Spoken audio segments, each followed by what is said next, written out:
Good morning, good afternoon, good evening, depending on your time and depending on when you're going to be seeing this video. It's your brother, your boy, Courserepscorner. Like I always tell you guys, it's my corner, it's your corner, and it's our corner. I don't wanna fall in love, I just wanna have some fun, yeah. I don't wanna fall in love. As you all are aware, that Nigeria swore in her 16th president on the 29th of May 2023 in the person of His Excellency, Distinguished Senator BOLA AHMED TINUBU, GCFR, President and Commander-in-Chief of the Federal Republic of Nigeria. It is no news that well-meaning Nigerians all over the world and the international community at large are applauding and giving our dear President ovations for his giant strides thus far, his decisiveness in tackling and containing serious serious national issues, and the transformational reforms and the socio-economic policies and initiatives he has brought to the table in less than just 30 days in office. These bold steps are gradually resulting in accelerated relief and reassurance of hope in the President's renewed hope agenda for not just Nigerians but the entire African continent.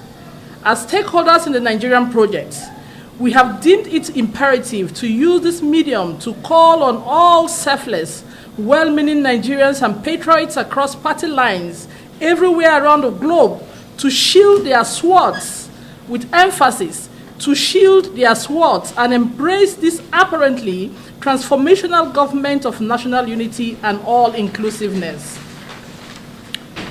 We resolve to say unequivocally, loud and clear, here and now, that the victory in the last presidential election is a victory for all Nigerians, regardless of their political affiliation and alignment, religion or tribe. It is indeed victory for Africa, the entire black race, and of course, victory for the entire world and humanity at large. It was an election that dealt clearly with no victor, no vanquish, which means everybody, as far as you're a Nigerian, you are a winner in the last election.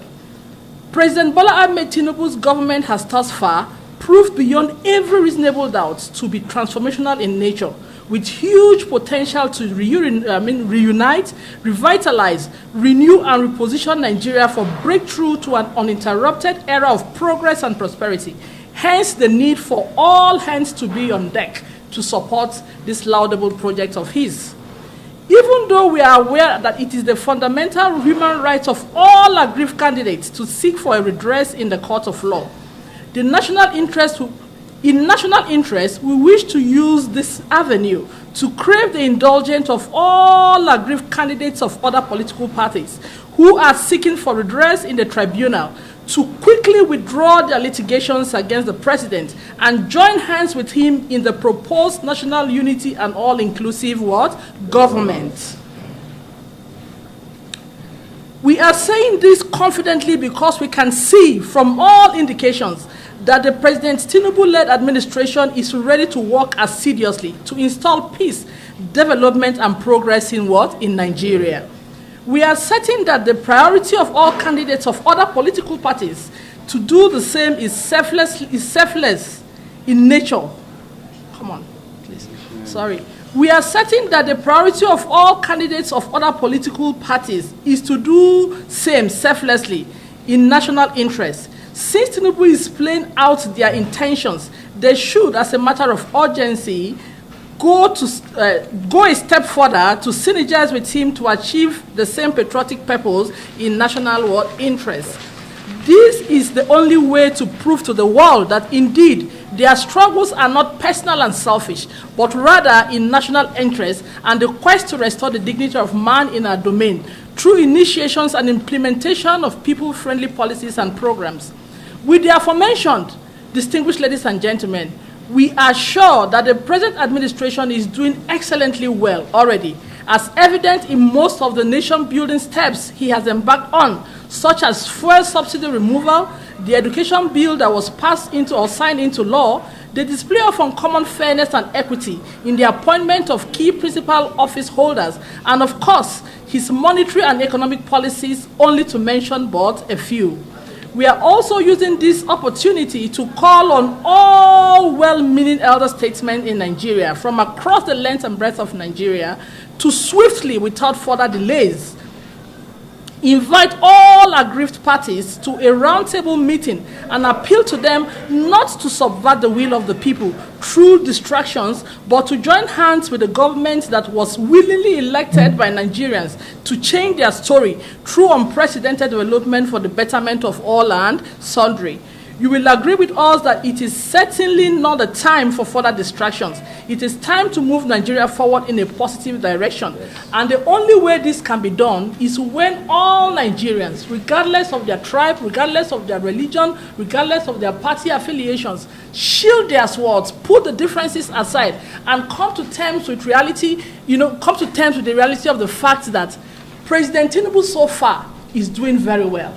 So far, all Nigerians are impressed because he's coming up with policies that are clearly human-friendly. He's doing what people in the past were unable to do, what presidents in the past were able to do. He's, as a matter of fact, going extra mile to ensure that the needful is done, regardless of what it will cost him. And he's also not minding whose ox is going to be God, because at the end of the day, we need a president who will be able to stand in the gap genuinely, a president who loves his people for who they are, a president who is not looking for anything from anybody, but has come to serve the people in earnest, has come to move Nigeria a step further, has come to move Nigeria to a stage where Nigeria can compete favorably with other committees of nations. And the only person that has shown this so far is Asewaju. That doesn't mean that others do not have the capacity. Yes, it's possible they have the capacity, but the goal here is one. The goal here is to unify Nigeria. The goal here is to revitalize Nigeria. The goal here is to put Nigeria on the path of prosperity. And this is what the president is doing already. So if for real, the reason why these candidates are out, or the reasons why they came out in the first place, was to ensure that they give Nigeria the government they deserve.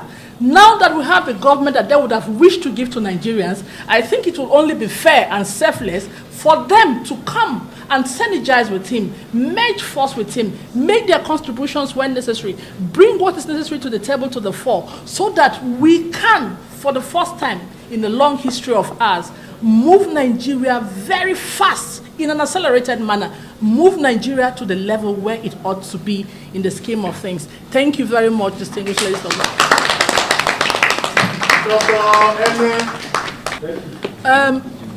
Very quickly, of course, it's not everything you see on the social media that you come to terms with. You have to always take most issues or subject of discussions on the social media with a pinch of salt, if not a bag of salt. That is that. And then number two, what I don't understand is when Nigeria only like to look at things from one perspective and from the negative perspective of it. You understand? The moment His Excellency came on board, one of the foremost agenda he mentioned was to increase salaries across board. Yes. Am I right? Yes.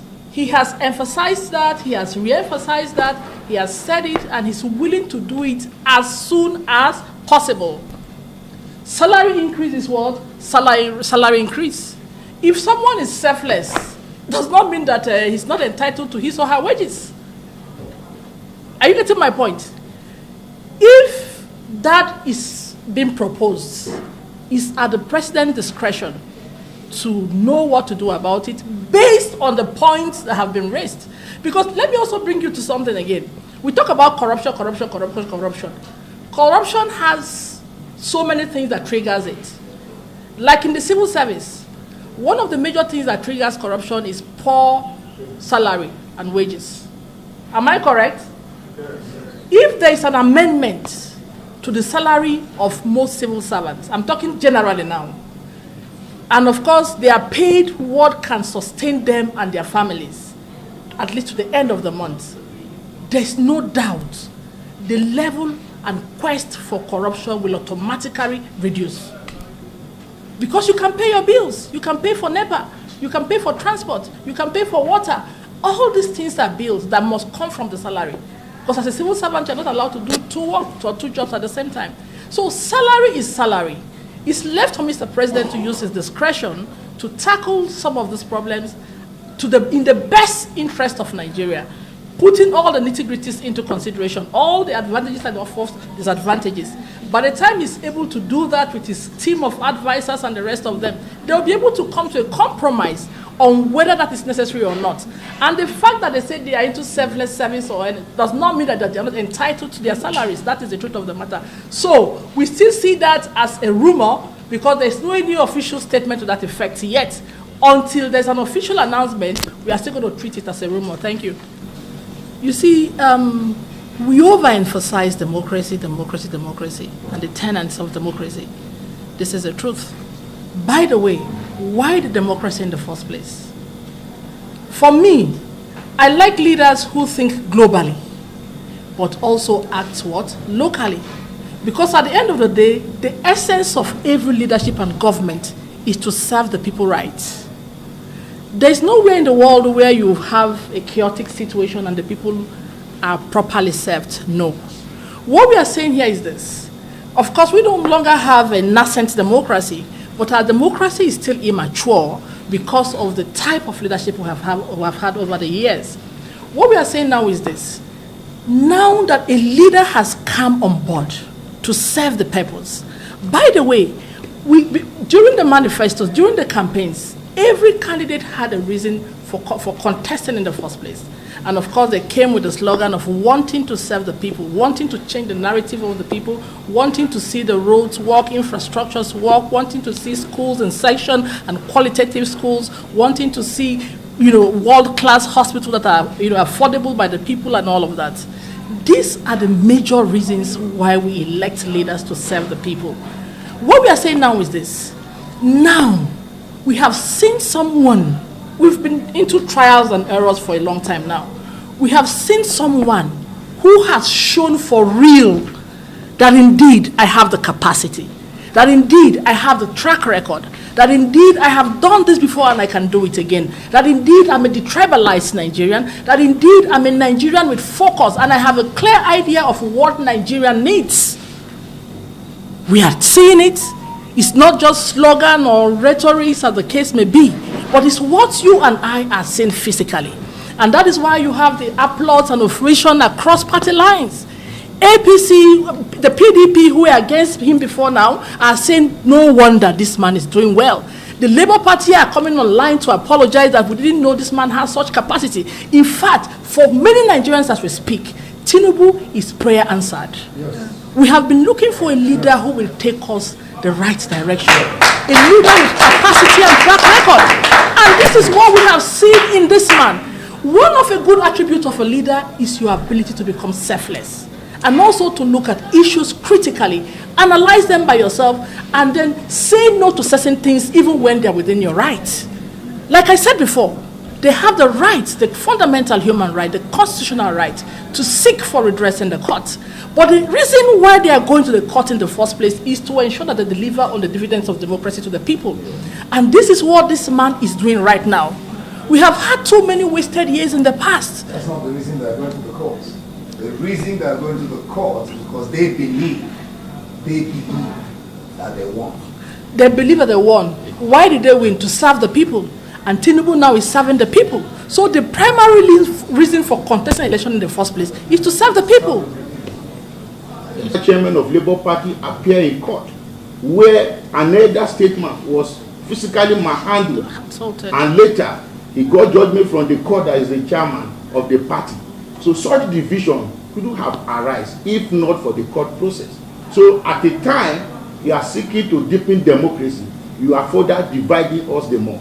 So it is high time for them to withdraw their cases, join the government, and join hands with the people, the president, and move Nigeria forward. A positive direction.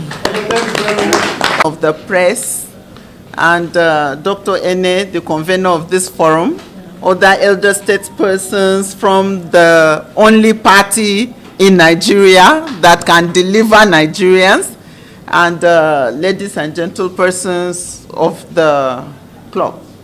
I greet you all this afternoon with a heart full of passion for this country and its people. And I appreciate the point at which this call is coming out. It's indeed timely. that we call on all diverse opinions to come together and let's move Nigeria ahead. The Bible that I study all the time says, how can a house stand when it's divided against itself? We want this country to stand, and we have seen that we have started standing. Should we not all come together so that this house will stand? The major reason for me is that Tinubu won this election. He won. So why are we still dragging matters? If people didn't have enough agents at the polling station, and they are bringing people from overseas, from media to come and testify, without first-hand experience, hearsay, they are wasting our precious time and wasting the potential that is inherent even in themselves to move this country forward. Our president has shown that he is an all-inclusive, loving person. And inclusivity is key to government performance, as Dr. Ene has stated. And that's why we have the civil society organizations coming out today to say loud and clear that we have passed campaign, we have passed election, government has been established, president has been sworn in. Even their winners in the election they are adjudging is wrong have been sworn in, and they are all functioning as House of Reps persons and as senators. So what are we dragging again?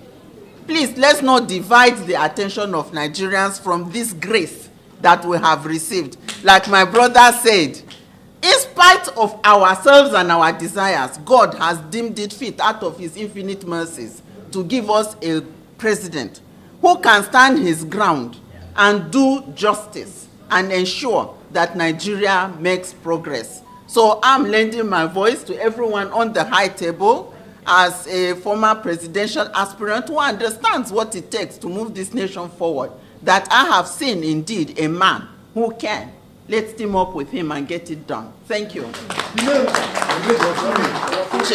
My name is Chesna Milo Dorothy Nuhu Akenova, presidential aspirant of the SDP. I'll do that. Thank you very much.